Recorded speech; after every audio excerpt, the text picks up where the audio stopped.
Alô, todo mundo me ouvindo? Boa noite. Boa Boa noite. noite. Vou esperar aqui para ver. Acabou de ficar online no Facebook. Tem um atrasozinho aí de uns 5 segundos. Mas já estamos no ar, acho. Agora estamos no ar, é porque aqui aparece antes pra gente. Esperar para ver a nossa audiência, 6 pessoas agora, online.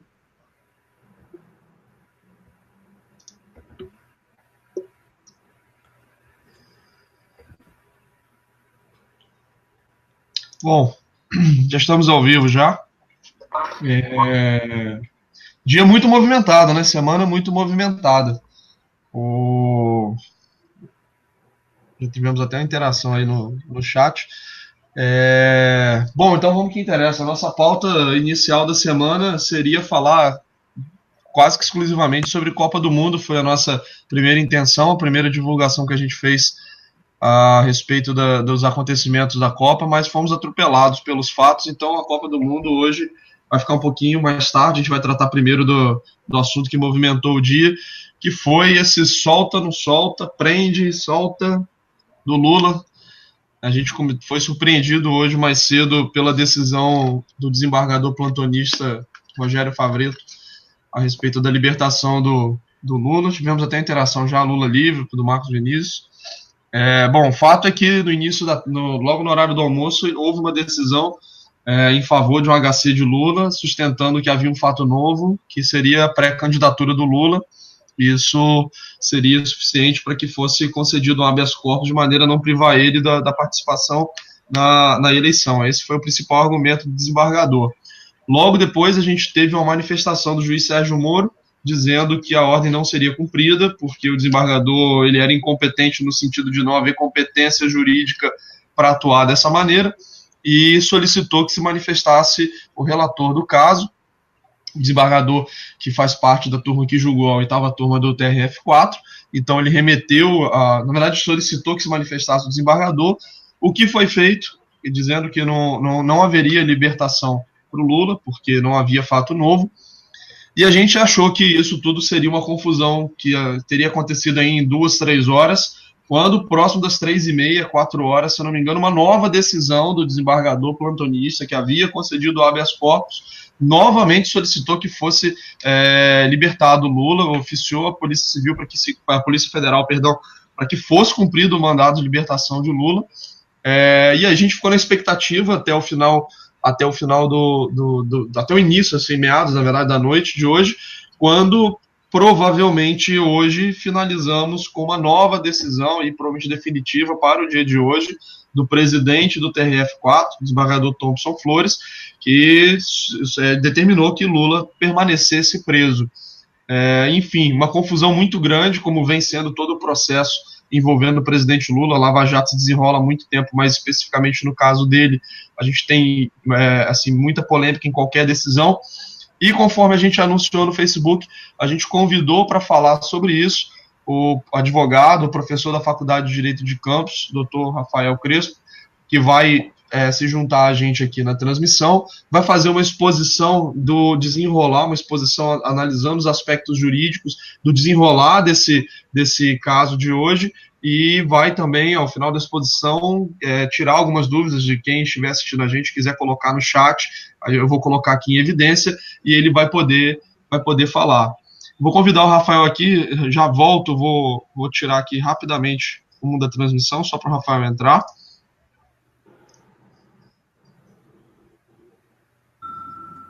Rafael, está nos ouvindo bem? Boa noite, ouço sim, Igor. Boa noite. Vou deixar a palavra com você para você poder analisar, fazer sua exposição aí do desenrolar dos fatos do dia de hoje, de cada etapa que foi cumprida ao longo do dia, tá bom? Fica à vontade. Obrigado aí pela sua disponibilidade, pela sua participação no dia de hoje, tá bom? Um abraço.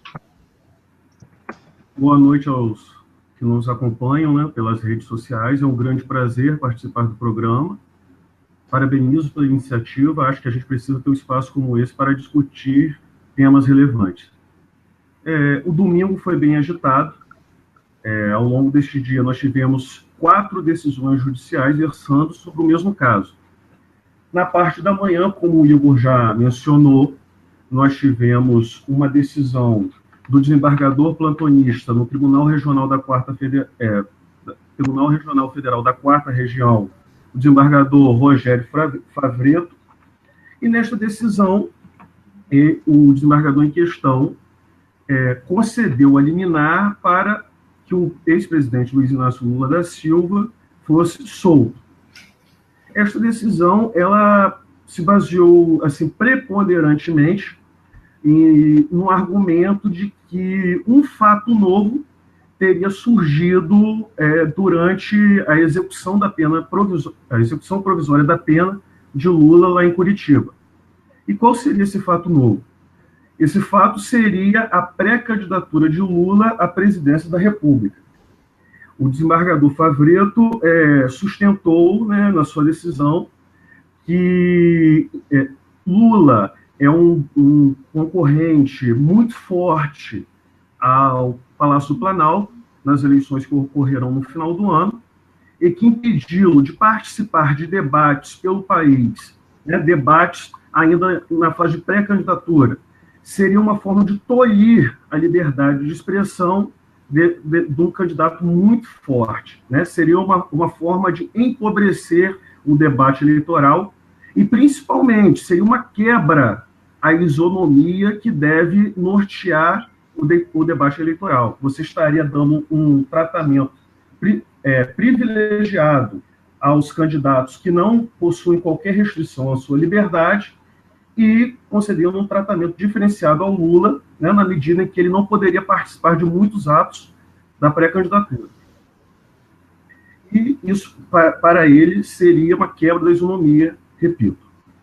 Pouco depois, o relator deste processo, no TRF4, que é o desembargador Gebran Neto, avocou os autos, isto é, chamou o processo para si, e determinou que a execução da pena de forma provisória do ex-presidente Lula deveria ser mantida. Por quê? Quais foram os fundamentos desta decisão? Basicamente 2.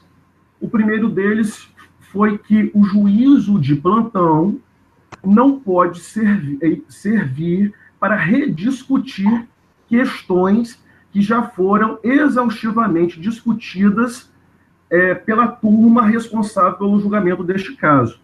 No caso em questão, a 8ª turma do TRF4. Então, o juízo de plantão não poderia reapreciar esta questão. Em segundo lugar, o desembargador Gebran Neto ressaltou que o habeas corpus, no caso, não foi endereçado para o local correto. Por quê? A 13ª Vara Federal de Curitiba, né, no caso o juiz Sérgio Moro, ele se limitou a determinar o cumprimento da pena nos termos de uma determinação do TRF4 da 4ª Região. Então, o habeas corpus, na verdade, teria como alvo um ato do Tribunal Regional Federal e não um ato do juiz Sérgio Moro. Logo, o habeas corpus deveria ter sido direcionado ao Superior Tribunal de Justiça. Então, tivemos uma primeira decisão determinando a liberação do ex-presidente Lula. Posteriormente, uma segunda decisão determinando a manutenção da execução provisória da pena. Então, como vocês que nos acompanham podem perceber, há um conflito de decisões entre juízes que pertencem ao mesmo tribunal. Ainda, agora, na parte da tarde, nós tivemos uma terceira decisão do desembargador Favreto, reiterando a liberação do Lula. Então, há um conflito. Desembargador Favreto e desembargador Gebran Neto, um determinando a liberação e o outro a soltura do ex-presidente Lula. Nestes casos, quando a gente tem um conflito entre juízes pertencentes ao mesmo tribunal, surge a competência do presidente do respectivo tribunal para dirimir este conflito. E isto ocorreu minutos antes da nossa entrada aqui no ar. Pouco antes de nós entrarmos no ar, o presidente do Tribunal Regional Federal da 4ª Região determinou que neste conflito de decisões deveria ser mantida, pelo menos por enquanto, a decisão do desembargador Gebran Neto, que determina a manutenção da prisão preventiva do presidente Luiz Inácio Lula da Silva. Então, estas são as considerações introdutórias que eu tinha para fazer até o presente momento. Rafael, o que a mim me chama a atenção da decisão do desembargador Fabretto bom, você apontou muito bem aí a questão de ele se abocar para si a competência de julgar ou de entender que corresponde julgar uma decisão que, imagino eu, ele sabia que tinha sido proferida pelo colegiado do TRF4, ou seja, os seus pares, né? E como você apontou, um habeas corpus tem que ser impetrado contra contra a decisão de uma autoridade e ser endereçado para a autoridade superior. Me chama muito a atenção que o juiz não tenha se percatado desse elemento básico, né? Que, na verdade, a decisão que estava sendo atacada não era a decisão do juiz Sérgio Moro. O Sérgio Moro, o único que fez foi cumprir a decisão da 8ª turma do TRF. Isso em primeiro lugar. Mas depois, ao longo do dia, já fomos sabendo um pouco sobre as preferências partidárias do desembargador Fabretto, e a coisa foi, pelo menos para mim, foi ficando mais clara, né? Além do mais, quando você percebe que esse habeas corpus foi impetrado sexta-feira, 19h30, 7h30 da tarde, ou seja, já quando estava de plantão o desembargador Fabretto. Enfim, tudo dá a entender que foi uma manobra urdida para soltar Lula hoje, domingo, um dia supostamente que deixa a opinião pública um pouco atordoada. Você explicou muito bem até agora toda essa parte processual, com muito profissionalismo, muita isenção. O que eu queria te perguntar é qual é a tua opinião pessoal como advogado em relação a tudo isso que eu apontei. Pois não, Vitor. De fato, o juízo de plantão, pelo que eu estava estudando, de resoluções do Tribunal Regional Federal da 4ª Região, tem competência para apreciar habeas corpus. Mas esta competência, como eu já mencionei, é algo excepcional. Quem deve apreciar a causa é o juiz natural, que no caso era quem? A 8ª turma especializada. Desembargador Gebran Neto, desembargador Leandro Poulsen e desembargador Vitor Laus. Então, eu penso que esta questão deveria ter sido resolvida pelo juiz natural, como já foi. Na minha opinião, não era caso de atuação do juízo de plantão. O juízo de plantão de fato, se trata de um réu preso. Isso aí ninguém nega, fato. Mas eu não vislumbrei, isso é a minha opinião, uma urgência urgentíssima, me desculpe o pleonasmo, que justificasse a atuação do juízo de plantão do TRF4. O ex-presidente Lula, paciente do habeas corpus, já vem cumprindo de forma provisória a sua pena. É óbvio, temos que esperar o trânsito julgado para considerá-lo culpado ou não. Mas ele já vem cumprindo a sua pena de forma provisória há bastante tempo. Então, eu não vislumbrei uma hipótese urgente que justificasse a atuação do juízo de plantão do TRF4. Essa é a minha modesta opinião. E por outro lado, Rafael, no que diz respeito à questão do mérito, o fato de que, desse fato novo, também, desculpa a redundância, que alegaram os impetrantes e que se baseou o desembargador Fabretto, não é tal, né? Não há fato novo na questão de Lula ser agora pré-candidato à presidência. Lula já vinha manifestando o seu desejo de ser pré-candidato.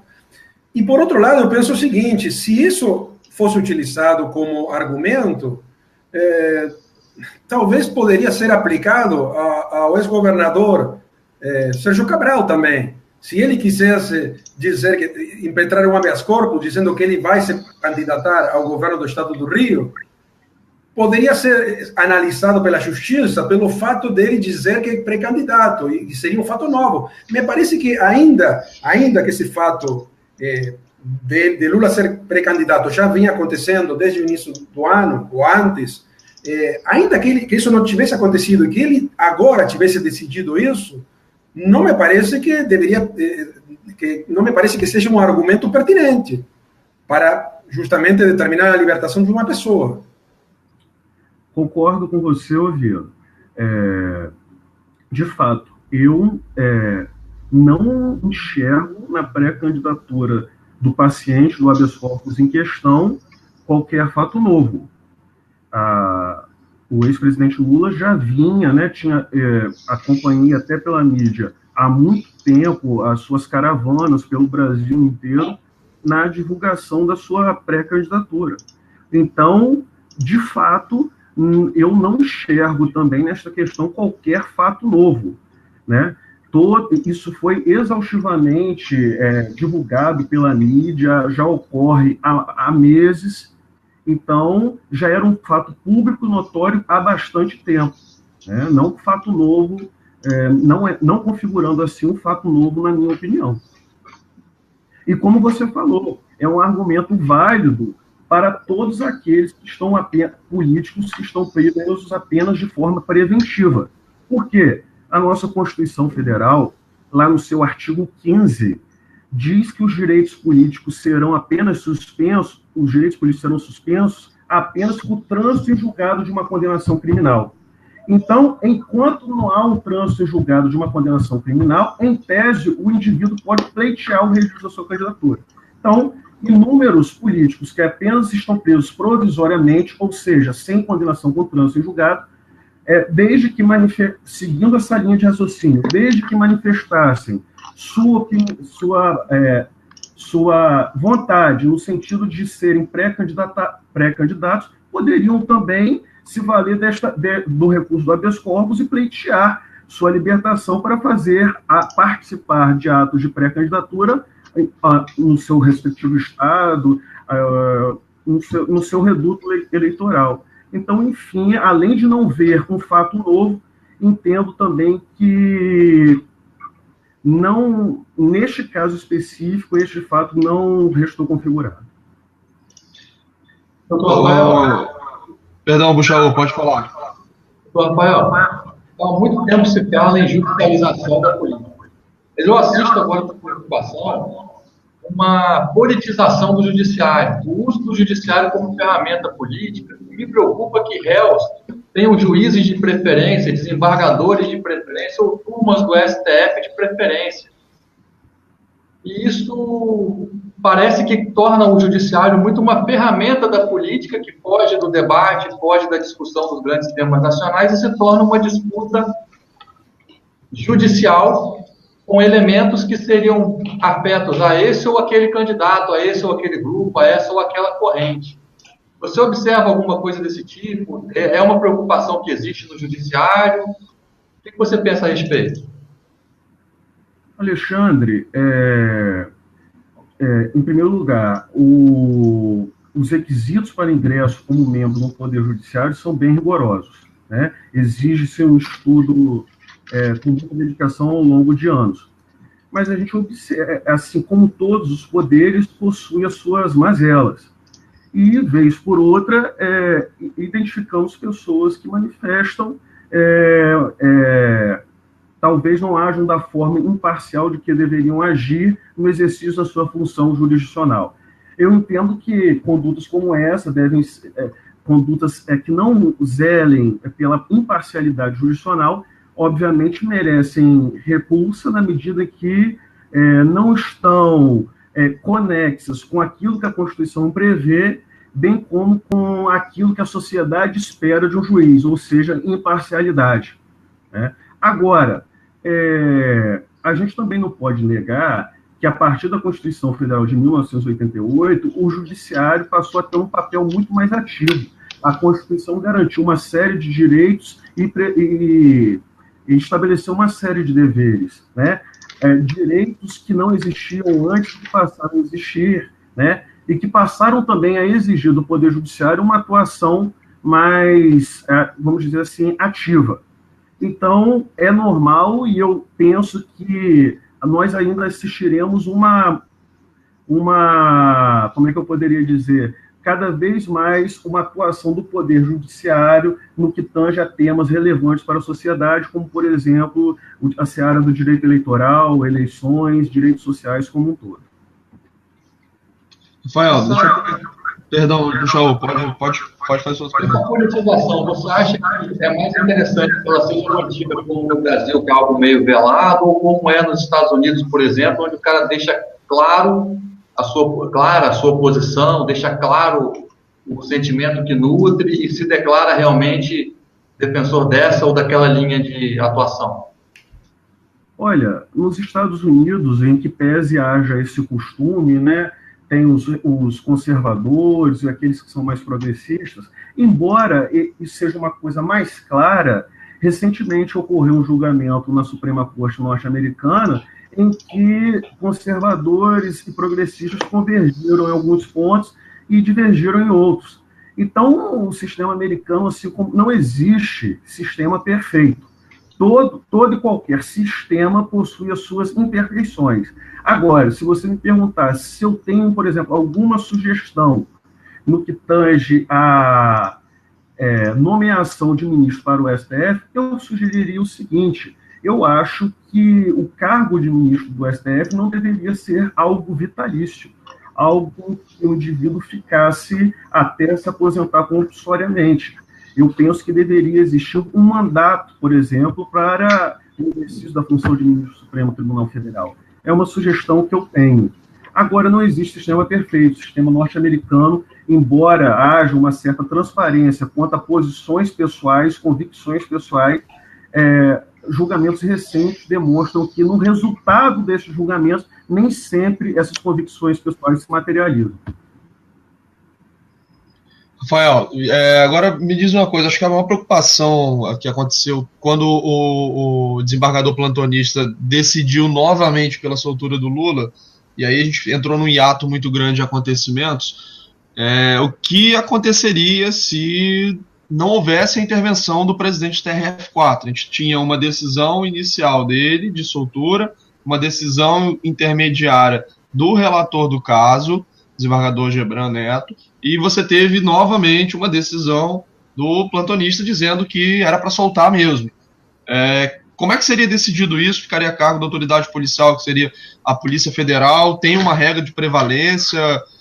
Até porque assim, a gente tem que entender que todo mundo lembra da prisão do Lula, foi um fato que aconteceu há pouco tempo, e a comoção que foi, a dificuldade que foi chegar até ele para levar ele para a carceragem da Polícia Federal. Imagina se a gente precisa, se essa decisão é cumprida hoje e amanhã chega uma nova decisão a respeito de uma nova prisão. Então, como que a autoridade policial deveria agir nesse ponto se não houvesse uma nova decisão judicial? E a segunda pergunta, ok, o presidente TRF4 nesse momento dirimiu a dúvida, ele disse que Lula deve permanecer preso, mas qual é o caminho agora a partir dessa decisão dele? Há recurso, existe um recurso específico, ou o processo vai seguir com os recursos que já tinham sido interpostos anteriormente? Como é que é o andamento desse processo? Então são esses dois questionamentos. O que a autoridade policial faria se não houvesse intervenção do presidente, e a partir de agora qual é o caminho para esse recurso que foi impetrado ontem pelos deputados? Sem dúvidas, o delegado da Polícia Federal hoje, com atuação nesta área, imagino que ele tenha ficado numa situação muito difícil, porque, como eu falei, havia um conflito de decisões provenientes do mesmo tribunal. Um desembargador determinando a soltura e o outro determinando a manutenção da prisão preventiva.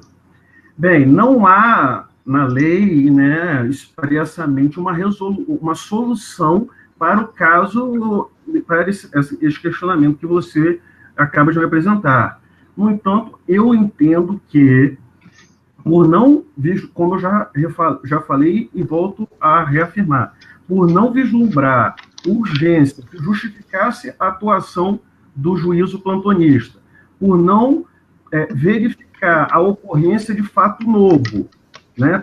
Porque, como eu já falei, a pré-candidatura já era algo público notório há muito tempo, e por entender que o juízo natural, ou seja, aquele que, à luz da Constituição, tem competência para apreciar o feito, é a 8ª turma do TRF4 da 4ª região, do TRF4, eu penso que neste conflito, enquanto não houvesse uma manifestação do presidente do Tribunal Regional da 4ª região, deveria ser observada pela autoridade policial a decisão do desembargador Gebran Neto, ou seja, aquela que determinava a manutenção da custódia preventiva. E aquela, em relação ao andamento agora do recurso, ele se exaure, existe um outro caminho para esse recurso após a manifestação do presidente TRF4? Ele se exauriu, o HC? Então, Igor, como eu falei, era um conflito positivo de competência, 2 juízes com decisões divergentes sobre o mesmo caso. Neste caso, quem decide este conflito positivo de competência, que é algo bem raro de acontecer no dia a dia forense, é o presidente do tribunal.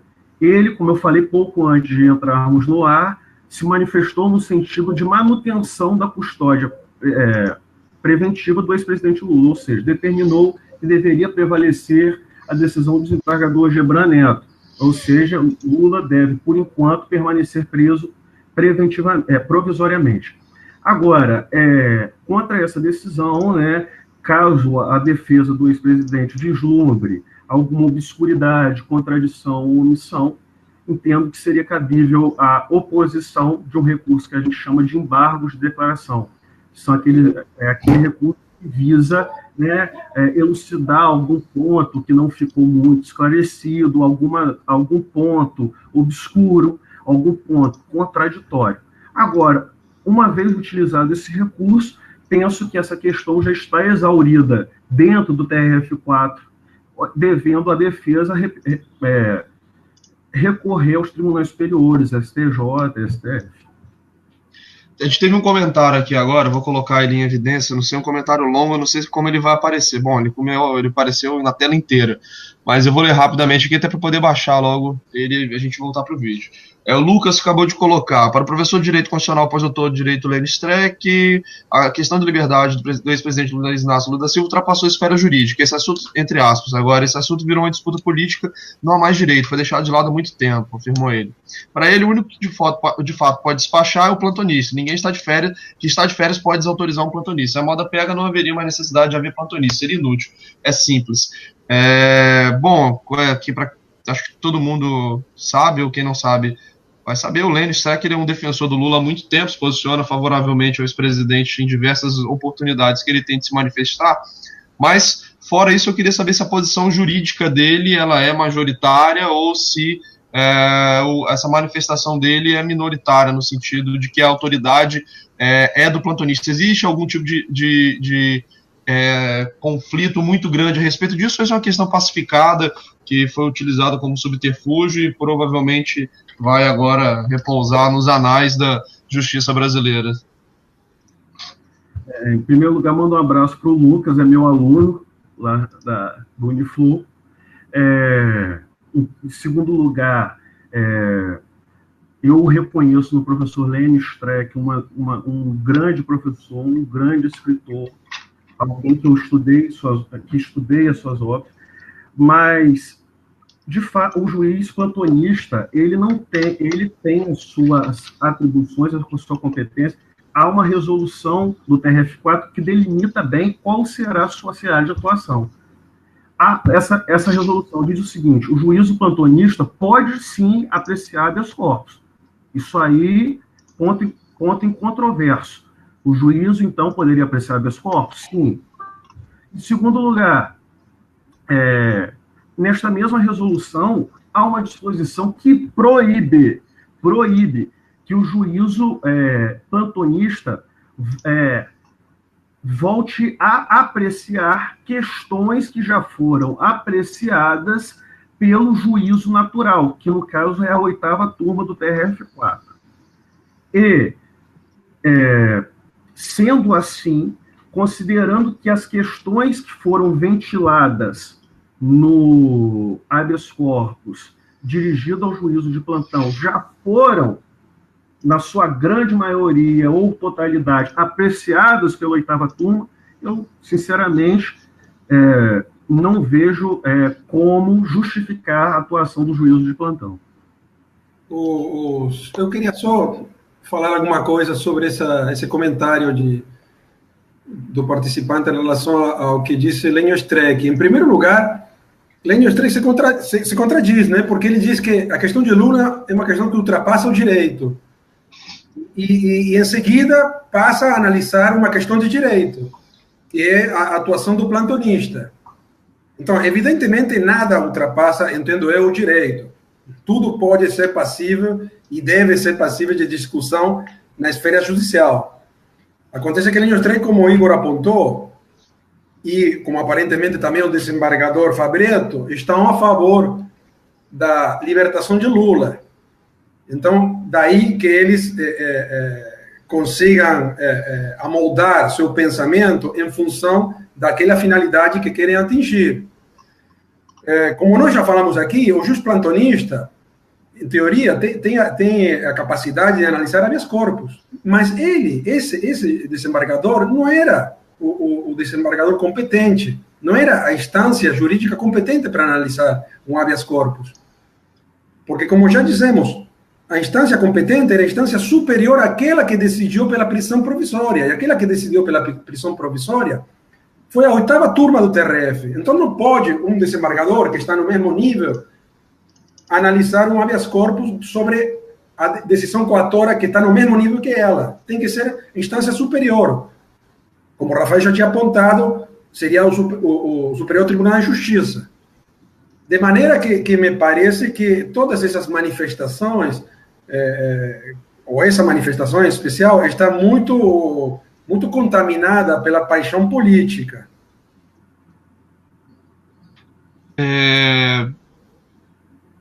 Te cortei, Oviedo? Não, pode seguir. Na verdade, até a gente tinha combinado, a gente costuma, né, seguir o prazo de 1 hora aqui a nossa live. Já de antemão agradeço muito a presença do Rafael, mas eu queria dar a oportunidade de alguém que está assistindo a gente fazer alguma pergunta para o professor Rafael Crespo. Se existe algo que não ficou claro, eu achei que a exposição foi muito clara no sentido de fundamentar o que se passou, esclarecer alguns pontos para uma linguagem mais prática. A gente tem esse problema aqui no Brasil, né? O linguajar do direito ele é muito fora da realidade da população. Acho que o Rafael tem essa capacidade de conseguir comunicar bem aspectos técnicos de uma maneira bastante acessível, bastante palatável. Então eu queria ver se tem alguém que quer fazer algum tipo de pergunta, uma última pergunta aqui para aproveitar essa nossa ilustre presença.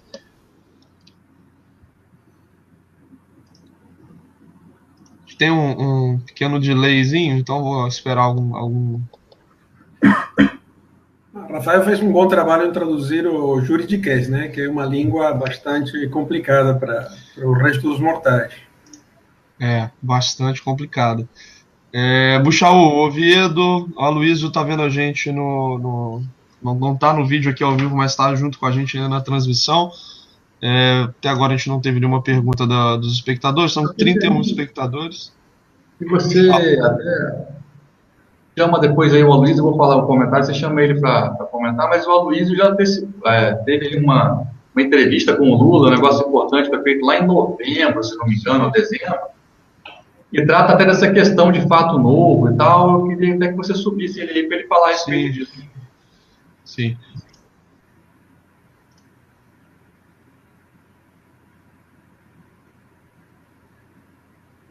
Boa noite, gente. Ouvi aí as considerações do professor Rafael. Concordo com o Oviedo, ele conseguiu botar uma tecla SAP no juridiquês, ficou bastante inteligível. A questão do fato novo, eu entrevistei o ex-presidente Lula no dia 6 de dezembro de 2016. Foi ali no... Esse novo parte hotel que tem aqui, perto aqui... Ai, meu Deus, Ramada? Como é que é? Ramada, isso mesmo. E ele claramente, na entrevista, ele se coloca como pré-candidato. Literalmente ele fala, estou no jogo, meu filho. É a frase que ele fala. E reitera isso algumas vezes. Como era uma entrevista que... toda entrevista com uma figura dessa gravidade é sempre um pouco... Você tem muito ali assessor, ali, você tem que ficar balebando aquilo. Eu não consegui subir com toda a equipe que eu queria, causou algum problema ali na transmissão para a rádio, fui para a Rádio Continental. Eu seria entrevista, então eu não anunciei ela antes, porque eu estava com medo dela não se realizar. Assim que saí da entrevista, fui para a Folha da Manhã, a entrevista foi transmitida live na página do Lula, no Facebook. Assim que eu cheguei no jornal, o primeiro jornal que anunciou a entrevista não foi a Folha, foi o Estadão. Ela estava no Estadão já. E aí correu o Brasil, né? Quase todos os grandes jornais brasileiros, Minas, São Paulo, Rio de Janeiro, Rio Grande do Sul, Brasília, site de notícia protagonista, enfim.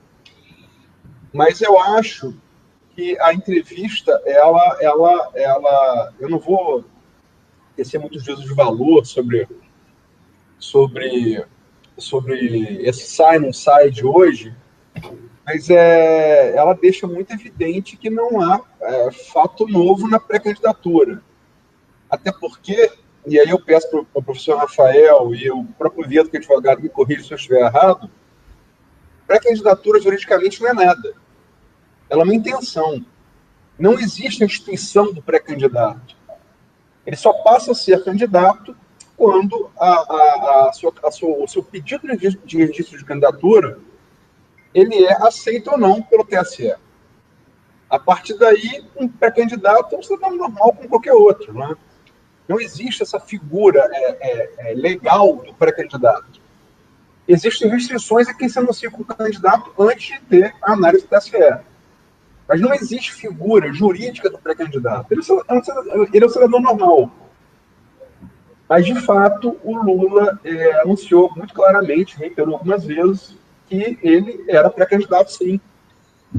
Ali, quer dizer, ele tinha intenção de voltar a se candidatar ao Palácio do Planalto em 6 de dezembro de 2016.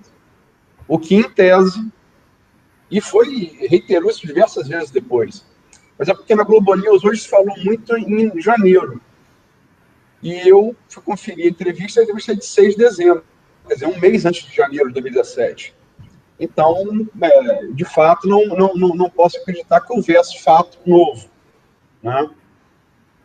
Mas, Rafael, quer dizer, existe essa figura do pré-candidato? Quer dizer, Júlio, não existe, né? Não existe. Há um costume, né, da pessoa lançar, aquele que pretende pleitear um cargo eletivo, lançar o seu nome, divulgar que tem essa intenção. Mas, olhando as leis que regulam o processo eleitoral brasileiro, não há previsão desta figura, da pré-candidatura. E o que você acha? Foi muito aventado nas redes sociais e sites a ligação do desembargador Pregressa com o PT, que ele trabalhou com Lula no primeiro governo Lula, em 4 ministérios. Né? Chegou a trabalhar na Casa Civil, primeiro com o Dirceu, depois com Dilma. Trabalhou também em governos estaduais do petista do Rio Grande do Sul, governos municipais de Porto Alegre, petistas também. E foi indicado para o TRF4 na gestão de Dilma Rousseff. Você acha que isso configuraria suspeição dele? Olha, Luiz, eu penso que, como eu falei, a sociedade espera do juiz uma atuação imparcial, ou seja, um tratamento igualitário entre as partes que estão em litígio. eu penso que é uma questão bem delicada, e esta é a forma de nomeação prevista na nossa Constituição. Há ministros do STF, os ministros do STF são indicados pelo presidente da República, algumas cadeiras dos tribunais partem de indicação do presidente ou do governador. Então, este é o nosso modelo. Eu sou da seguinte tese: eu presumo a boa-fé e a lisura das pessoas. E este é o modelo que está implantado no nosso país. Se nós achamos que isto gera alguma suspeita de parcialidade, vamos discutir, então, um novo modelo. Mas também penso que não há como carimbar numa pessoa o selo de parcial pelo fato dela já ter ocupado cargos políticos na gestão de determinados governantes, né? Então, eu penso que esse fato não torna o desembargador que deferiu a liminar parcial, né? Eu penso que é um modelo previsto pela Constituição. E se ele não está funcionando, se nós não estamos satisfeitos, vamos alterá-lo. Mas penso que isso não configuraria suspeição. Em relação ao que a Aloysio falou da figura do pré-candidato, existe aquilo que se chama imunidade eleitoral, que é aquilo que se dá ao candidato. Está no Código Eleitoral e o protege de ser detido 15 dias antes da eleição e 48 horas depois, a menos que seja flagrante de delito, né? Mas, obviamente, não se pode pensar que um pré-candidato poderia ter certos privilégios, porque senão seria como aquele caso que nós estávamos falando. Qualquer um que se autodenominasse pré-candidato deveria ter automaticamente algum tipo de privilégio, prerrogativa. E isso é razoavelmente ilógico. Entendeu? Então, acho que a imunidade parlamentar, a imunidade eleitoral apenas atinge o candidato e até 15 dias antes da eleição, 48 horas depois. Já vou passar para a sua pergunta, só complementando a pergunta da Luísa. Por exemplo, no Supremo, nós tivemos vários ministros indicados por exemplo, pelo ex-presidente Lula, pela ex-presidente Dilma. E vários desses ministros, ao longo do exercício da função jurisdicional, adotaram posições contrárias aos governantes que os nomearam. Então, eu penso que nem sempre é possível fazer essa relação nomeação e a pessoa nomeada necessariamente se guiará de acordo com as convicções de quem o nomeou. Eu penso que não dá para fazer essa relação automaticamente. Quanto ao Oviedo, o desembargador Favretto, na sua primeira liminar, ele disse que impedir o paciente Luiz Inácio Lula da Silva, de participar de atos de pré-candidatura configuraria uma quebra da isonomia do processo eleitoral. Ora, eu penso o seguinte: a Constituição realmente garante o direito à isonomia, à igualdade. Agora, a igualdade, como a gente ensina para os nossos alunos de direito, ela tem duas acepções: a acepção formal e a acepção material. A acepção formal é o quê? É dar o mesmo tratamento jurídico àquelas pessoas que estão na mesma situação jurídica. Numa acepção material, igualdade é o quê? Tratar de forma desigual aqueles que estão em situações desiguais. Pois bem, feitas essas considerações, eu indago. Não há como, afirmo, não há como dispensar aos pré-candidatos até o momento, né, ao Palácio do Planalto, não dá para dispensar ao Lula o mesmo tratamento que é dispensado aos outros pré-candidatos que não possuem qualquer restrição à sua liberdade. A situação do Lula não é exatamente igual à dos outros pré-candidatos. Os demais não estão com a sua liberdade restringida, assim como o Lula está. Então, eu penso que não há quebra de isonomia, porque a situação dos demais dos postulantes ao Palácio do Planalto não é a mesma do impetrante do habeas corpus, o ex-presidente Luiz Inácio Lula da Silva. Então, na minha opinião, eu concordo com você, não há quebra, isonomia, não há erro nesta decisão. Rafael, o Oviedo saiu da transmissão só por uma restrição tecnológica, a gente não consegue deixar mais de 4 pessoas aqui aparecendo, mas ele estava acompanhando a resposta. Novamente vou agradecer aqui a sua presença, eu vou colocar como último questionamento a pergunta do Daniel, e é até uma pergunta que eu acho que muita gente se fez, né, falando, poxa, o Lula está condenado em segunda instância, ele está inelegível, então por que o desembargador agiu dessa maneira?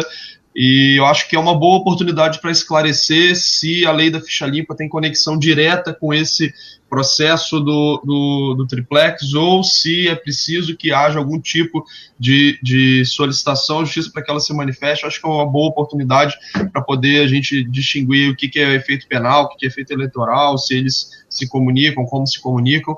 E com essa última pergunta que eu vou colocar em destaque, eu vou novamente agradecer a sua participação.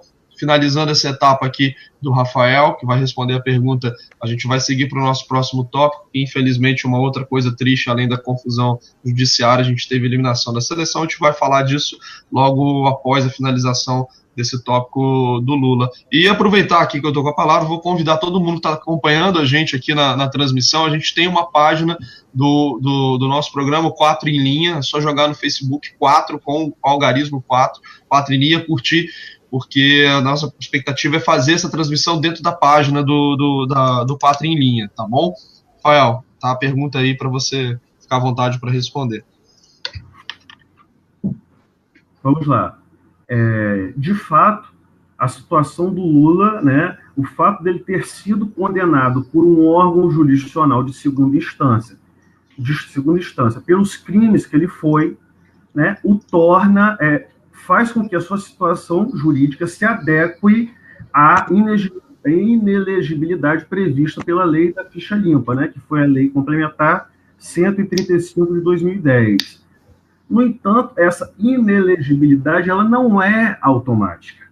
Então, é mais ou menos assim, como ele é um postulante ao cargo de presidente da República, ele ingressará com o pedido do registro da sua candidatura no TSE, que é o órgão da Justiça Eleitoral responsável pelos registros de candidatura daqueles que pretendem ser presidente, e lá o TSE provavelmente fará a aplicação da lei da ficha limpa e dirá que ele é inelegível, uma vez que sua situação jurídica se adequa com perfeição ao artigo 1º da lei da ficha limpa. Então não é algo automático. É algo que ainda depende de uma manifestação do Tribunal Superior Eleitoral, que é o órgão da Justiça Eleitoral competente para emitir esse pronunciamento. Rafael, novamente, obrigado pela sua presença aqui. Rafael Crespo, para quem chegou no meio da transmissão, ele é advogado, é professor da Faculdade de Direito de Campos.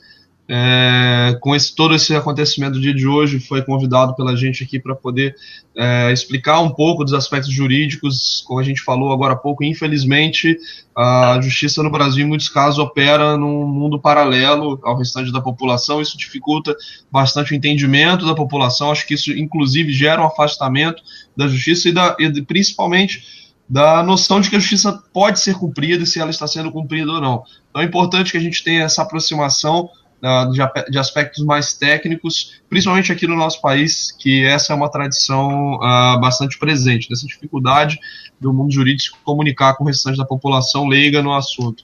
Rafael, obrigado, queria te convidar também a fazer suas considerações aí finais, agradecendo a sua disposição e seu tempo para vir aqui participar com a gente. Eu que agradeço a oportunidade, ao Igor, ao Alexandre, ao Oviedo, ao Luísio. Contem comigo, estou à disposição para qualquer esclarecimento. Parabenizo vocês pela iniciativa. É muito bom saber que na nossa cidade a gente tem um grupo tão assim, seleto de pessoas discutindo temas tão importantes para todos nós. Uma boa noite, espero ter contribuído para o debate. Obrigado, está convidado a permanecer com a gente novamente. Infelizmente é uma restrição técnica não ter mais de 4 pessoas aqui na tela, mas você, se quiser, pode permanecer como espectador aqui dentro do painel, observando a gente internamente. Rafael, obrigado, tá? Um abraço. Bom, então o Oviedo está sendo chamado do banco de reservas para cá. A gente vai passar de um assunto quente, que foi toda essa polêmica hoje do solta ou não solta o presidente Lula, para falar do que seria o nosso grande tema da semana, que é a eliminação do Brasil da Copa do Mundo. Infelizmente, o sonho do Hexa vai ser novamente postergado para pelo menos mais 4 anos. Entramos no avião junto do Oviedo, quer dizer, embarcamos no mesmo barco do Oviedo, que é torcedor da seleção argentina. Entraram junto com o Uruguai. Junto com o Uruguai, embarcamos junto com o Uruguai para voltar para casa. Infelizmente, eu acho que acabou a participação sul-americana na Copa, né? Acho que não tem mais nenhum membro. Acabou, né? Então agora a gente vai ficar somente com seleções europeias disputando a Copa do Mundo. E não poderia deixar de convidar primeiramente o Aloysio, que desde o início da Copa vem fazendo um trabalho de acompanhar todos os jogos e sempre colocar como foram os jogos, e além de descrever, colocar a opinião dele pessoal no blog Opiniões. Então, Aloysio, como é que é a sua análise da partida, do que foi, por que foi, como foi? Mas, como eu disse no papo antes de começar o live, eu fiquei assim, quer dizer, fico triste com a situação no Brasil, né?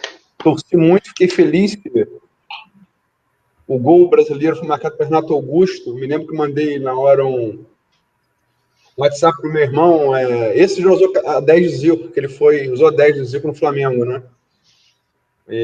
Mas acabou, enfim. Quase teve a chance de marcar o segundo, né? Uma chance muito clara. Assim como o Neymar, no finalzinho, já nos descontos, um chute de chapa de pé, a bola pegou em curva, mas Courtois fez uma grande defesa. Agora, torcida à parte, eu sou profissional e tento tirar paixão da minha visão, né? Não gostei do que foi feito na Copa de 2014. Me lembro do primeiro jogo do Brasil, em 2014, foi contra uma das semifinalistas de hoje, que é a Croácia. Foi o jogo de estreia em 2014. E foi um pênalti escandalosamente inexistente em Fred. E no dia seguinte, eu fiz uma manchete forte. Brasil ganha com gol roubado. Foi a manchete. Eu fui massacrado por conta disso, complexo de vira-lata, enfim. E senti pela Copa ser no Brasil, trazida por Lula e feita por Dilma, eu senti que a esquerda estava usando aquilo como eu talvez nunca tenha visto antes. Eu faço Copa profissionalmente desde 90 como instrumento político, né? Não gostei daquilo, né? Não gostei.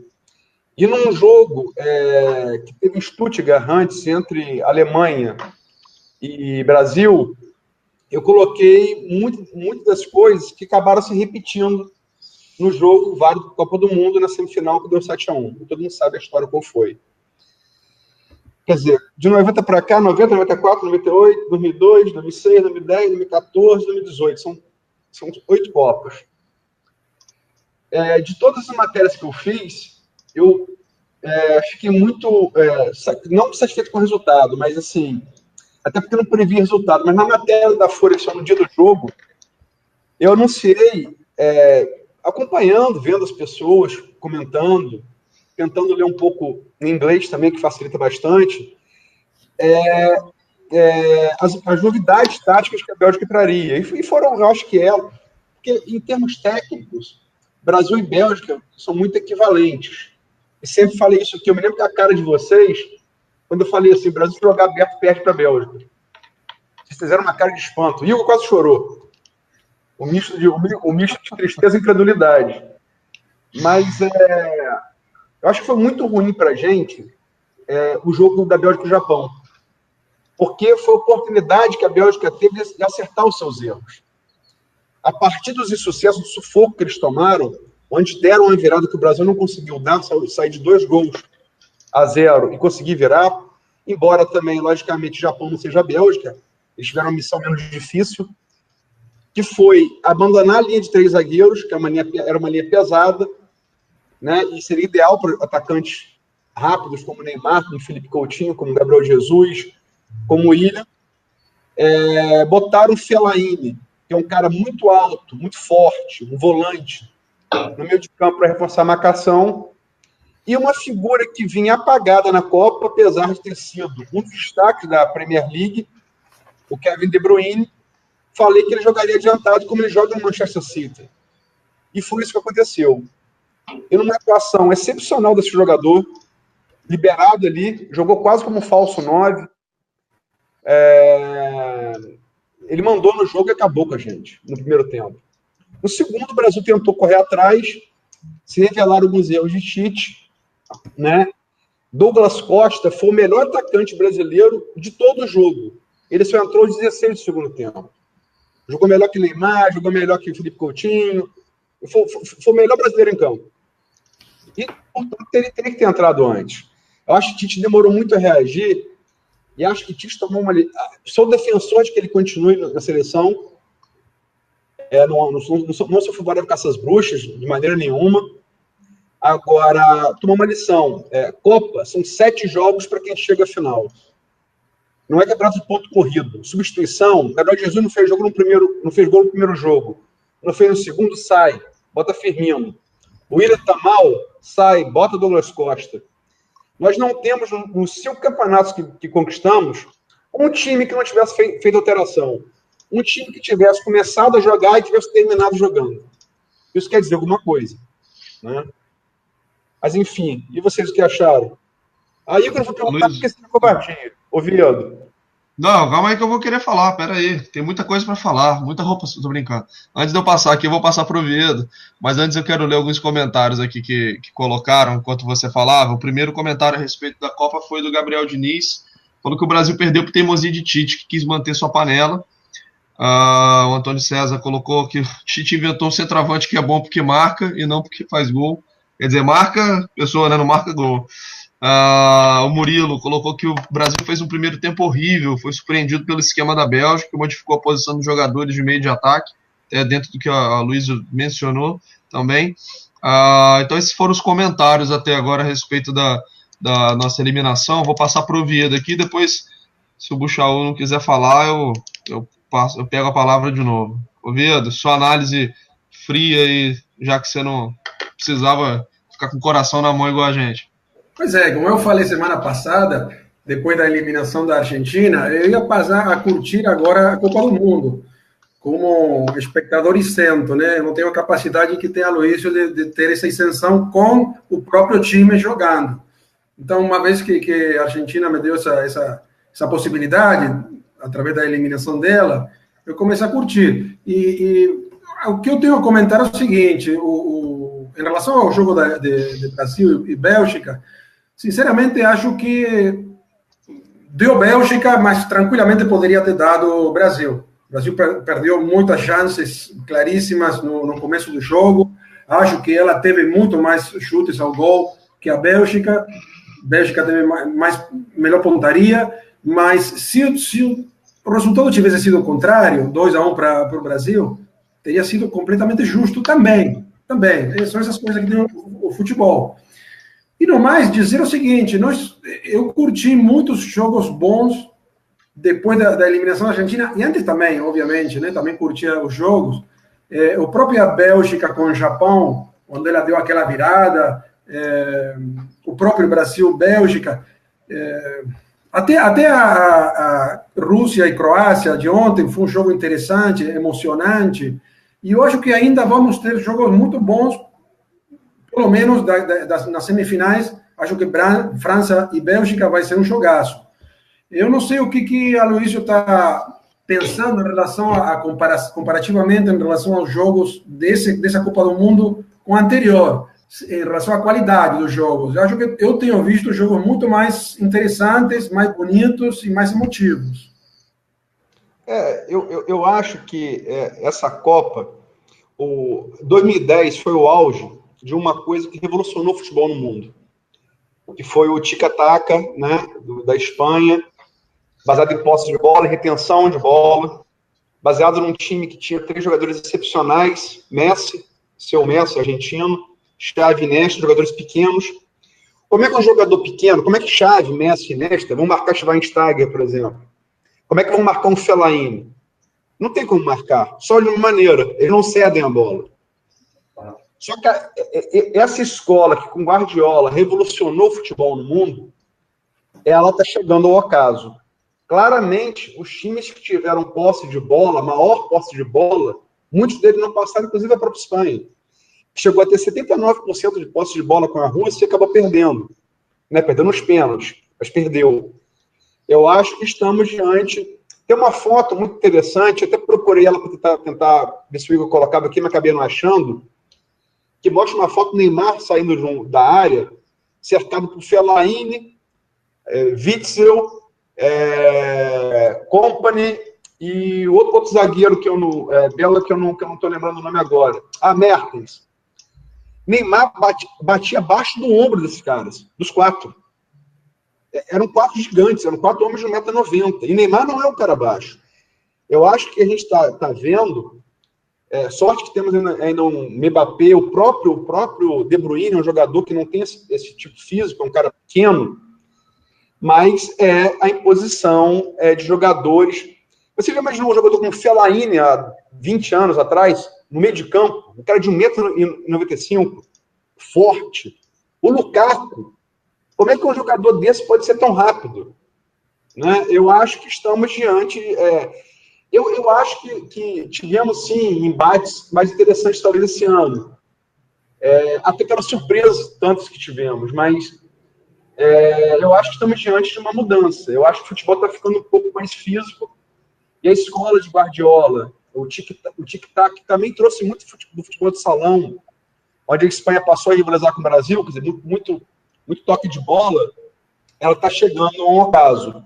Embora o próprio Guardiola na Premier League esteja procurando dar mais, com que essa retenção de bola seja mais decisiva. Mas eu acho que, sim, taticamente é isso, a gente está numa mudança. O futebol está se tornando mais físico. Se isso é bom, não sei. Mas tem gostado dos jogos, Apesar deles estarem fisicamente mais fortes, o nível técnico também tem sido muito bom. Eu sou o cara que menos entende de futebol aqui, né? Mas a gente conversando lá num teste que a gente fez das lives para iniciar a ferramenta lá atrás, eu chutei de canela e disse que a França ia levar a Copa. Eu queria que o Brasil tivesse levado, mas eu acho que pode acabar dando França. E eles são muito grandes, mas têm um nível técnico muito bom. O Lukaku parece um quarterback de futebol americano. E realmente, quando eu vi essa foto deles, do Neymar cercado por eles, parecia aquele jogo de escola que o pré-vestibular estava jogando com o 5º ano. A criançada no meio dos adultos. E eu não sei, o Brasil não tem jogadores desse porte físico, o Brasil falhou tecnicamente um pouco. Eu acho que o Tite insistiu muito no primeiro tempo, o pessoal estava sempre jogando o primeiro tempo muito ruim e acertando para o segundo. Só que agora, com a Bélgica, a coisa complicou, né? Foi para o segundo tempo devendo 2 gols e aí não conseguiu reverter. Não deu para a gente dessa vez, vamos ver se a gente acerta o time para a próxima.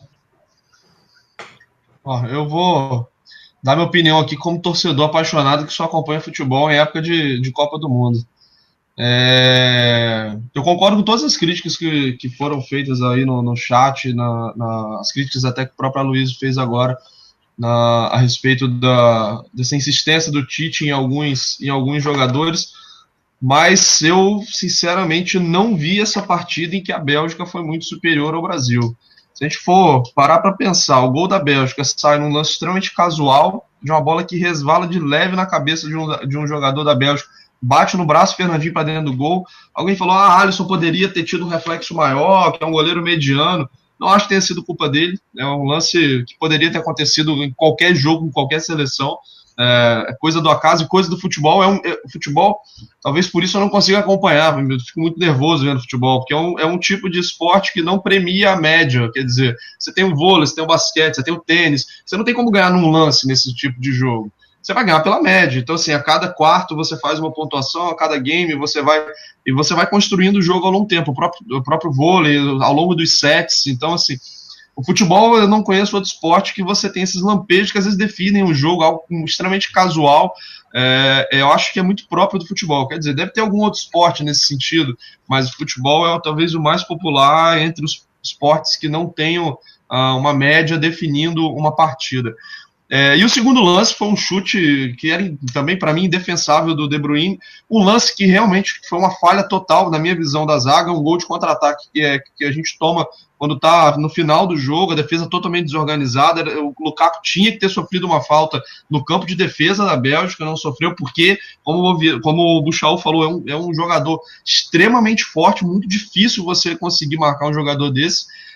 Paulinho, num azar desgraçado, fez uma péssima Copa, na minha visão, fez um péssimo jogo, mas num grande azar, ele cortou a bola no pé do De Bruyne, que só mandou um chute, um jogador muito bom, mandou um chute também, para mim, defensável para o Alisson. Acho que seria muito difícil, tanto que a gente tem um replay por trás, o De Bruyne bate na bola, ele já faz aquela trajetória de comemorar o gol, porque do jeito que ele pegou, era muito difícil a defesa. Tirando esses dois lances, e uma bola que o Marcelo travou, um chute, eu não lembro da Bélgica pressionando, quase chegando no gol. E o que eu lembro é o Brasil em várias oportunidades, em lances de pequena área, que faltou justamente o centroavante, o Gabriel Jesus, numa zica desgraçada, não fez um gol na Copa.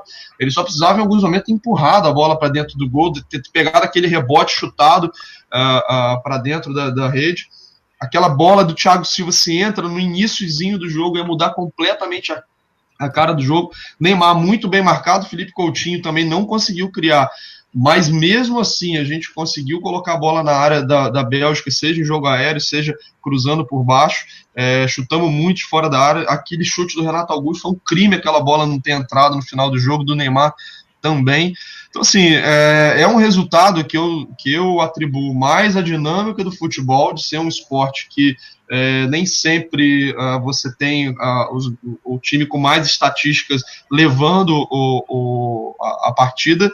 Acho que tem muita coisa para ser mudada na seleção, porém, concordo com o Oviedo que era um jogo que poderia ter ido facilmente para o Brasil. Não vi a Bélgica jogar todo esse futebol. Vi a Bélgica muito pelo contrário, muito no campo de defesa e fazendo uma boa marcação, mas a bola chegou perto do gol. Então, assim, eu acho que foi um jogo que favorecia muito mais o Brasil, e acredito que a Bélgica vai perder para a França de uma maneira... Se o Brasil não tivesse partido com tudo logo depois do gol contra, a seleção brasileira tem esse problema, sai atrás, é difícil recuperar o placar. Se a seleção brasileira não tivesse ido com tanta pressão, a bola, na minha visão, teria entrado. A bola vinha chegando na área da Bélgica repetidamente antes daquele gol casual do Fernandinho. Então, na minha visão, essa é a minha opinião, como eu falei, mais como torcedor do que como um técnico observando o jogo tático do futebol, mas foi a impressão que eu tive desse jogo específico. Concordo com todas as críticas ao longo da Copa, mas apesar delas, na minha visão, o Brasil ainda era o favorito pela campanha que fez antecipadamente, pelo elenco que tinha, porém, foi, na minha visão, mais casual do que derivado de uma incompetência naquele jogo específico da Bélgica. A bola, para mim, não entrou. Poderia ter entrado a qualquer momento naquele jogo. Igor, essa é a história do futebol. A bola que não entrou é a bola que entrou. Isso você falou, então procura do esporte. Agora, futebol é o que ele consegue ser um esporte só. Tão grande ou maior que as Olimpíadas por causa dessa previsibilidade. Eu concordo, porque eu concordo com você. É trágico, o futebol é trágico. É trágico. Você passa de herói a vilão, é uma epopeia em 90 minutos. Temos aqui o Oviedo, com o argentino Maradona, personifica melhor que ninguém essa tragédia do futebol. Não só como jogador, mas como pessoa humana. Futebol é isso. Agora, se me perdoe, você ouviu você ouviu falaram, o Brasil só dominou as ações no segundo tempo porque a Bélgica assim o quis. Isso é muito claro. A Bélgica fez 2-0, botou o placar embaixo do braço e voltou. Me ataca Brasil, que eu vou jogar no contra-ataque. E o Brasil criou muitas chances, mas uma chance tão clara de gol, quanto que teve, que você citou, eu já vi citado antes, quanto que teve Neymar, quanto que teve Renato Augusto, Hazard A Zappe pegou uma bola no contra-ataque da esquerda, a bola cruzou todo o gol brasileiro. A bola não entrou por sorte também.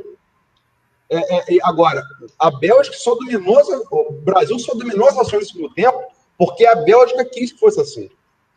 Não foi o Brasil que foi para. A Bélgica cedeu o campo ao Brasil, dolosamente. E isso não é técnica, isso não é tática. Isso é outra coisa. Gosto de Tite, acho que ele é o melhor treinador brasileiro, acho que errou nessa Copa, errou em manter Paulinho, errou em manter o Willian, errou em manter o Gabriel Jesus. Gabriel Jesus tinha que sair do segundo jogo. A primeira conquista brasileira, eu escrevi isso no artigo de hoje, primeira conquista, o primeiro grande mundial do Brasil foi em 1938, Copa da França, antes da Segunda Guerra Mundial. Leônidas da Silva fez 7 gols naquele mundial, seu como artilheiro. Desde então, eu não me lembro de uma Copa um centroavante brasileiro de 38 ficar 5 jogos sem marcar gol e ser mantido. Isso não existe. Isso não existe, não é de agora, não. Isso é de 38. Estou falando de 38. 1938. É algum tempo. Agora, outra coisa que eu falei aqui. As mudanças que o técnico, o Roberto... Ai, meu Deus, o nome dele o técnico espanhol da Bélgica. Martinez, né? O quê? Martinez, né? Martinez, Roberto Martinez. O que ele fez? Ele teve a humildade. Um dos melhores jogadores da Bélgica na primeira fase foi o Mertens. Mertens marcou um golaço contra o Panamá, um dos gols bonitos dessa Copa. Jogou muito bem os 3 jogos, como todo o time belga jogou mal pro Japão. Ele tirou o Mertens e botou para botar o Fellaini. Ele teve a humildade de adaptar o seu time a outro time muito técnico. Humildade que o Tite não teve. O Tite não preparou o Brasil para jogar com a Bélgica. O problema do Brasil, e eu acho, você me desculpe que essa torcida sua encarna muito isso, esse bater no peito de comigo ninguém pode no futebol. Isso não existe. O time belga é tão técnico quanto o brasileiro. Hazard, De Bruyne e Lukaku são tão bons quanto qualquer jogador brasileiro. É um trio. Eu concordo que eu acho a França um time mais arrumado. É um time mais e tem mais camisa também. Agora, eu se tivesse que apontar o favorito entre Bélgica e França, eu diria que a França é a favorita. Agora, o Roberto Martinez teve humildade que o Tite não teve. Vou jogar com um time igual em técnico e vou preparar meu time para conter as virtudes dele. Lukaku jogou muito, mas Lukaku jogou aonde? Lukaku jogou na direita. Lukaku não jogou na área. E você falou que o Brasil teve muita dificuldade. Várias vezes no primeiro tempo eu ouvi Thiago Silva, que foi para mim o melhor jogador brasileiro nessa Copa. Thiago Silva, zagueiro. Melhor que Neymar. Melhor jogador brasileiro na Copa foi Thiago Silva. Desesperado, até porque é experiente, porque o Lukaku foi jogar na ponta direita. Por quê? A Avenida Marcelo. Marcelo se manda para o ataque, deixou espaço ali. Ele acabou com o Brasil ali. Tanto quanto o De Bruyne jogando ali a mão no meio. E já para concluir. Agora, me desculpem, não foi o Brasil que atacou. A Bélgica cedeu o campo ao Brasil. Não ver isso, me desculpem, mas é muita ingenuidade. A Bélgica quis que fosse assim. Apostou, podia ter dado errado? Podia. O Brasil teve várias chances de empatar, talvez até ganhar o jogo. E se faz o segundo, é com tudo para cima. Ganhava moral. Mas foi a Bélgica que quis assim, não foi o Brasil que foi para cima. A Bélgica falou, vem, estou com 2-0, vem me atacar. E em relação ao que eu falei no início, para concluir o que eu falei na minha primeira intervenção sobre Copa, eu falei que me desagradou muito o que eu vi em 2014 e me desagradou muito o que eu vi em 2018. Porque o que aconteceu? Em 2014, a esquerda abraçou a Copa, virou patriota de uma hora para outra, deu com os burros na água. Vi muita pessoa, gente de esquerda falando, fizemos a Copa das Copas, mas faltou time. Que eu acho uma cretinice. E agora vi. Aí o que tem nesse terreno? Tem 2014, 2015, impeachment de Dilma, as pessoas usam o uniforme da seleção para ir para as ruas, a esquerda passou a tomar horror a camisa amarela, e eu vi muita gente falando, não vou torcer para o Brasil porque tem problemas sociais. Como se eles não existissem em 2014, ou talvez não tivesse sido até gerado em 2014. E a direita, para fazer nesse jogo de birra imbecil que se faz no Brasil de esquerda e direita, uma coisa de infância, essa coisa de menino Ney. Pô, aqui, cá para nós, um marmanjo de 26 anos, que ganha uma fortuna desde 12 anos de idade. Menino Ney, 26 anos na cara, enquanto ficar esse rapaz nunca vai se desenvolver não só como jogador, mas como homem. Ele precisa fazer isso, além de ser um jogador, como homem. E 100% de Jesus, aqui, tem gente que quer Jesus também na Bélgica, na França, na Croácia. Vamos parar com esse negócio. Futebol é uma coisa, religião é outra e política é outra. Entendeu? Eu acho que nesse ponto, me desculpe, Igor, foi uma bela lição. Antes da gente passar para o... Já estamos adiantados aqui na hora, mas a gente passar para os comentários finais, vou ler aqui os últimos... o que foram falando antes da gente... Depois que a gente leu os últimos comentários, o Murilo comentou, Copa tem que ter elenco, o Brasil não teve banco. Tais estava fazendo o quê? Fred seria titular no lugar de Casimiro, porque Fernandinho não joga nessa posição no City, ele joga um pouco mais adiantado. Só que tínhamos apenas ele, pois o outro foi mantido no elenco machucado. Resumindo, faltaram opções técnicas para substituições.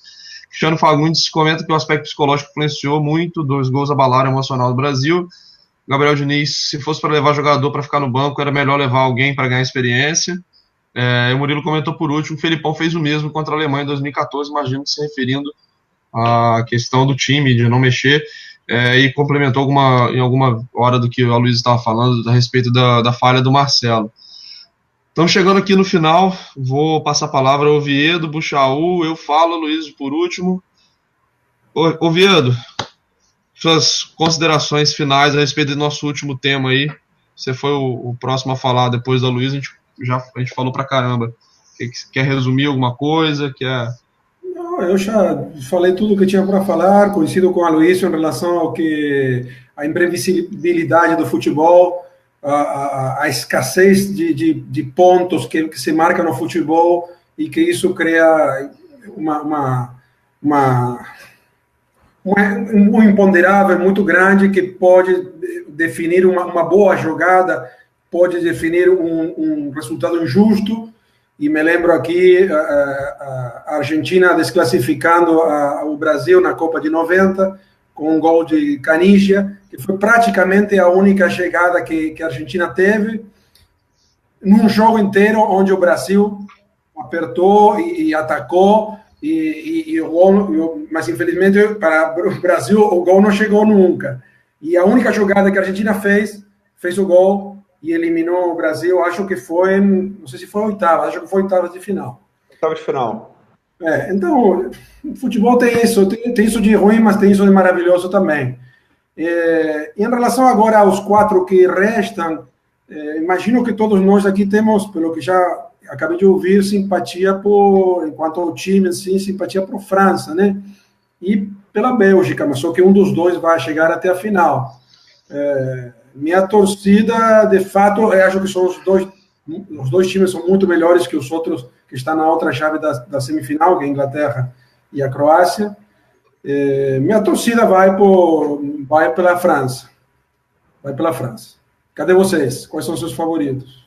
Se tiver. Eu estou com uma expectativa muito grande nesse jogo de França e Bélgica. Acho que vai ser o melhor jogo da Copa até aqui, substituindo França e Argentina. Para mim, havia sido o melhor jogo até então. E o futebol, como a grande paixão que ele acaba não escapando ao uso político, como foi em 70 milhões em ação, foi 70, acho que foi 70 isso. E não só o futebol, todo esporte que movimenta grandes massas, né, como foi lá o rugby com o Mandela na África, enfim. O que eu acho interessante do futebol é que não importa religião, cor, credo, opção sexual, posição geográfica do país onde o cara está no mundo, posição social, o mundo inteiro joga futebol. Você consegue assistir muçulmanos e israelenses jogando futebol, você consegue assistir cristãos e católicos e protestantes jogando futebol uns contra os outros, você consegue assistir na Copa do Mundo uma aculturação. Todo mundo deixou a sua própria cultura um pouco de lado, olha, aqui vai todo mundo jogar futebol. Eu acho isso muito interessante, muito bonito, é um soft power do futebol que eu acho que não tem em nenhum outro esporte, na verdade. E vive la France! Eu, como bom torcedor, eu, na verdade, não estou nem torcendo para a França, não. Eu quero que a Bélgica se ferre. Por isso que eu quero que a França ganhe no próximo. A minha torcida na Copa é para a Inglaterra.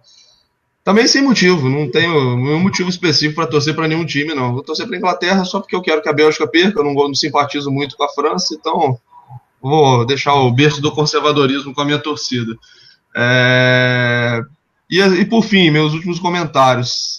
A respeito da parte técnica que foi analisada pelo Aloysio, eu não tenho muito mais o que acrescentar.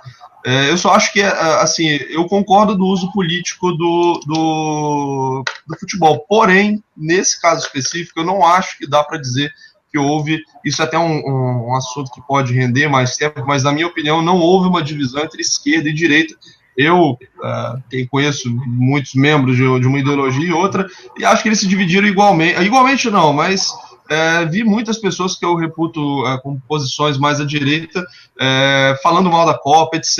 E essa questão do Menino Ney, etc., eu acho que tem mais a ver com um fenômeno dessa Copa e da última, das redes sociais, das brincadeiras. O Menino Ney, por exemplo, é uma ironia com o Galvão, né, que fala do menino Neymar, etc., e menos que com algum tipo de implicância com outro lado, ou que seja algum tipo de exaltação da postura do Neymar, etc. Eu acho que é mais uma ironia sem compromisso. Pelo menos essa é a minha percepção de alguém que está nas redes e acompanhando quando eu vejo esse tipo de postagem, eu mesmo fiz, a gente falou sobre isso no último encontro, foi mais sentido de uma palavra que minha filha usa muito, da trollagem, né, da ironia na rede social. Mas isso é um assunto para mais tempo. A gente acabou hoje sendo atropelado aí pelos fatos. A pantomima jurídica do dia de hoje consumiu o que eu acho que seria uma pauta muito boa. A gente teria muito tempo para falar de Copa do Mundo, do que aconteceu, que vai acontecer, mas na semana que vem imagino que esse vai ser o nosso tema principal. A gente já vai saber quem será o próximo campeão do mundo. O jogo acontece na tarde do próximo domingo. Então vou deixar o Aloysio aí com as considerações finais. Queria agradecer quem acompanhou a gente até agora, pedir desculpa que a gente esticou mais um pouco, mas eu acho que foi necessário e eu acho que quem acompanhou gostou de como foi o programa de hoje. Olha, eu respeito sua opinião, mas eu acho sinceramente que achar que não houve em 2014 e 2018, e eu ocupei como torcedor, ocupei como profissional, não achar que não houve uma dicotomia entre direita e esquerda no Brasil, com os papéis invertidos, pelo impeachment de Dilma, em 2015 e 2016, eu acho que é tão ingênuo como achar que a Bélgica não deu espaço para o Brasil no segundo tempo do jogo. Mas, enfim, respeito sua opinião, eu discordo. Em relação a Argentina e Brasil, Oviedo, foi meu aniversário, 24 de junho, acabou a festa. O bolo do Brasil tá até hoje lá, né? Nem partiu. Rapaz, quebrou, foi com choradeira e tal. Mas, enfim, agora, foi bom você lembrar, porque a jogada de Maradona, não estou comparando o jogador, tá? A jogada de Maradona, aquele contra-ataque, para Canija, me lembrou muito o Lukaku com o De Bruyne. É muito parecida a jogada, né? É verdade. E, em relação a ter que fazer a falta, Igor, o maior técnico do futebol brasileiro, o maior técnico que eu vi na minha vida, talvez eu lá do Gatti agora, Tele Santana, dizer que falta no recurso de jogo, né? E foi o mais belo futebol que o Brasil produziu no meu tempo de vida, que foi a seleção de 82, que também, infelizmente, não ganhou. É isso, e obrigado a vocês, obrigado às pessoas que estão nos assistindo, obrigado, professor Rafael, boa noite para vocês. Obrigado. Só o último recado aqui, quem estiver ainda acompanhando a gente, não deixa de curtir a página do 4 em Linha no Facebook. A gente pretende migrar essas transmissões para lá assim que a gente tiver um número maior de pessoas acompanhando a página. Tá bom? Obrigado, gente. Boa noite. Vou finalizar aqui.